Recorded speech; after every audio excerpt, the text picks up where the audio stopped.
नमस्कार दोस्तों, स्वागत है आपका वनडे एग्जाम सेंटर में। दोस्तों, आज के वीडियो में हम लोग BA fifth semester ancient history यानी प्राचीन इतिहास के सिलेबस का अध्ययन करेंगे और जानेंगे कि पाँचवें सेमेस्टर में आकर प्राचीन इतिहास में आपको क्या क्या पढ़ना है। आपके सिलेबस में जो पहला पेपर है उसका शीर्षक है दक्षिण भारत का राजनीतिक इतिहास और यह आपको 550 ईस्वी से लेकर 1200 ईस्वी तक पढ़ना है। 550 ईस्वी से लेकर 1200 ईस्वी तक। इसका पहला यूनिट है अध्ययन का स्रोत, यानी आपका जो समय पीरियड है 550 ईस्वी से लेकर 1200 ईस्वी तक, इस समय पीरियड के अध्ययन के स्रोत के बारे में जानना होगा हमें कि हम किन किन स्रोतों से इसका अध्ययन कर सकते हैं। इसके अलावा हमें राष्ट्रकूट वंश का अध्ययन करना है।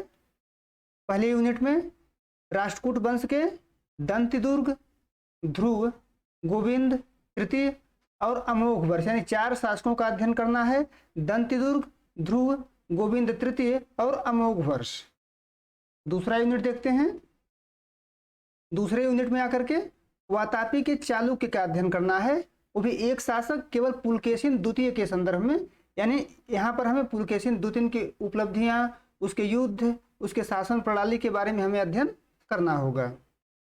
दूसरे यूनिट में ही पल्लव राजवंश का भी अध्ययन करना है और यहाँ पर 2 शासकों के विशेष संदर्भ में अध्ययन करना है।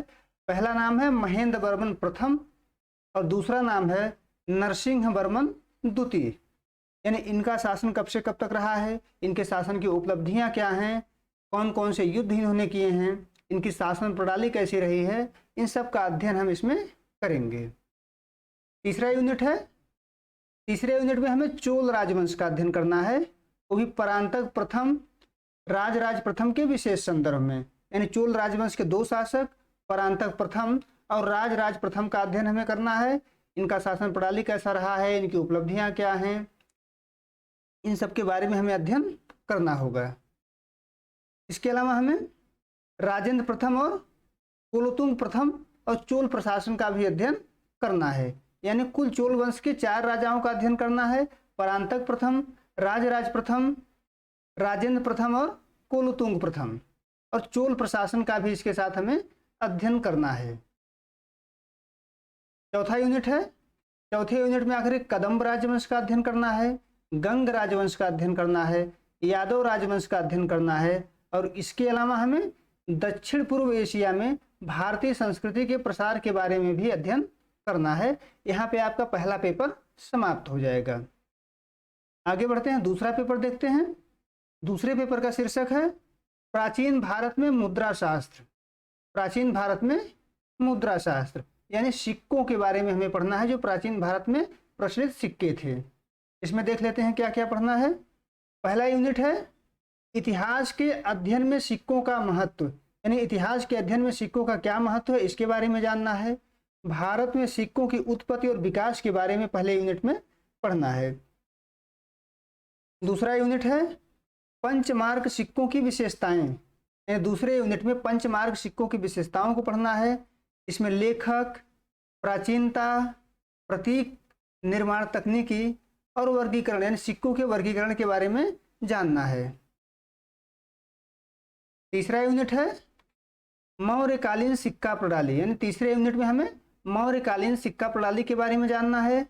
इंडो ग्रीक सिक्के के बारे में जानना है और इंडो ग्रीक सिक्के में हमें विशेष तौर पर डेमेट्रियस, अगाथोलकस और मेनेंडर के सिक्कों का विशेष तौर पर अध्ययन करना है। यानी इंडो ग्रीक शासन में 3 शासकों के, पहला डेमेट्रियस, दूसरा है अगाथोलकस और तीसरा है मेनेंडर, इन तीनों के सिक्कों के विशेष संदर्भ में हमें इंडो ग्रीक सिक्कों का अध्ययन करना है। चौथा यूनिट है स्थानीय और आदिवासी सिक्के। विशेष तौर पर हमें कौशाम्बी और अवधेय के संदर्भ में पढ़ना है, यानी कौशाम्बी और अवधेय के संदर्भ में हमें स्थानीय और आदिवासी सिक्कों का अध्ययन करना है। यहाँ पर आपका दूसरा पेपर खत्म हो जाएगा। आगे बढ़ते हैं और तीसरा पेपर देखते हैं कि तीसरे पेपर में आपको क्या क्या पढ़ने हैं। तीसरे पेपर का शीर्षक है प्राचीन भारत में पुरालेख। प्राचीन भारत में पुरालेख।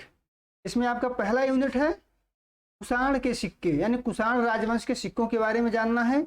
इसमें भी भीम कटफिसेस और कनिष्क के सिक्कों के विशेष संदर्भ में, यानी बिम कड़फिसेस के द्वारा जो सिक्के चलाए गए थे और कनिष्क के द्वारा जो सिक्के चलाए गए थे उनका हमें यहाँ पर विशेष तौर पर अध्ययन करना है पहले यूनिट में।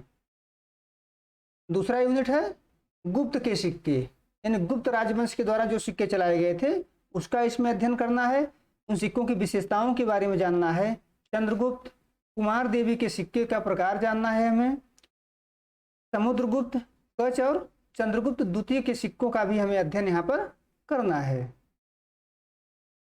तीसरा यूनिट है, तीसरे यूनिट में हमें भारत में लेखन की प्राचीनता का अध्ययन करना है कि भारत में लेखन कितना प्राचीन है, कितने प्राचीन कालों से लेखन का कार्य भारत में हो रहा है, और सिंधु सभ्यता की यानी सिंधु लिपियों की विशेषताओं के बारे में हमें जानना है कि उस लिपि की विशेषताएं क्या थी। ये तीसरे यूनिट में पढ़ना है।